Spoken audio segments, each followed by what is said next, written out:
30,000 रुपए सैलरी में कितनी रकम करें निवेश की 25 साल में बन जाए मोटा फंड? जानिए क्या कहता है फाइनेंशियल रूल। अगर आप चाहते हैं कि आपके जीवन में कभी पैसों की दिक्कत न हो, तो आपको सबसे पहले निवेश की आदत डालनी चाहिए।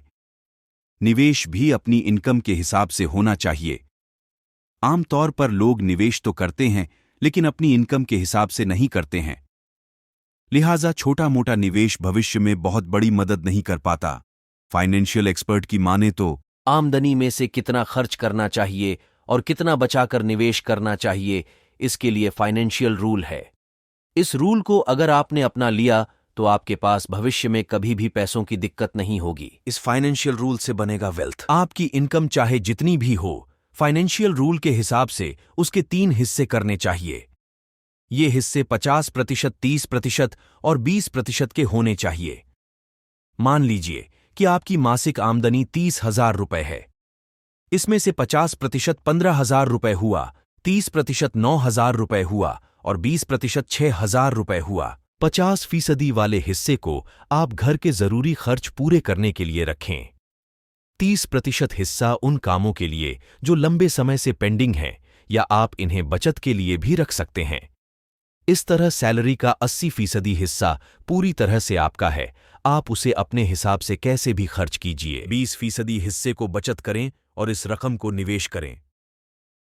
30,000 रुपए महीने कमाने वाले इंसान को कम से कम 6,000 रुपए महीने हर हाल में निवेश करना चाहिए।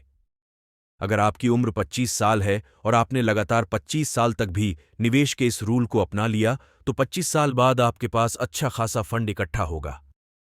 सैलरी बढ़ने पर 20% वाला हिस्सा भी बढ़ेगा और समय के साथ निवेश बढ़ेगा तो वेल्थ क्रिएशन भी अच्छा खासा होगा। कहाँ करें निवेश और कैसे बनेगा मोटा फंड? आज के समय में निवेश के तमाम ऑप्शंस हैं, लेकिन SIP काफी पसंदीदा विकल्प बना हुआ है।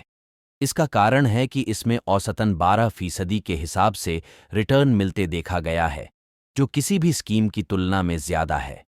हालांकि रिटर्न निश्चित नहीं होता, क्योंकि मार्केट से लिंक होने की वजह से इस पर मार्केट के उतार चढ़ाव का असर होता है। फिर भी अगर हम 12% रिटर्न के हिसाब से सिर्फ 6,000 रुपए के मासिक निवेश पर भी कैलकुलेशन करें, तो 25 साल तक अगर आप 6,000 रुपए महीने SIP में निवेश करते हैं, तो 12% के हिसाब से 25 साल में आपको करीब करीब 1 करोड़ रुपए मिलेंगे। फैसला आपका है, लेकिन निवेश के मामले में अगर आपने इस फाइनेंशियल रूल को फॉलो कर लिया, तो रिटायरमेंट की उम्र पर आपको कभी किसी के सामने पैसों को लेकर निर्भर रहने की जरूरत नहीं होगी। ऐसे ही प्रैक्टिकल नॉलेज वीडियो देखने के लिए सब्सक्राइब करें। आपके अपने YouTube चैनल एजुकेशन ऑथर को मिलते हैं नेक्स्ट वीडियो में। धन्यवाद।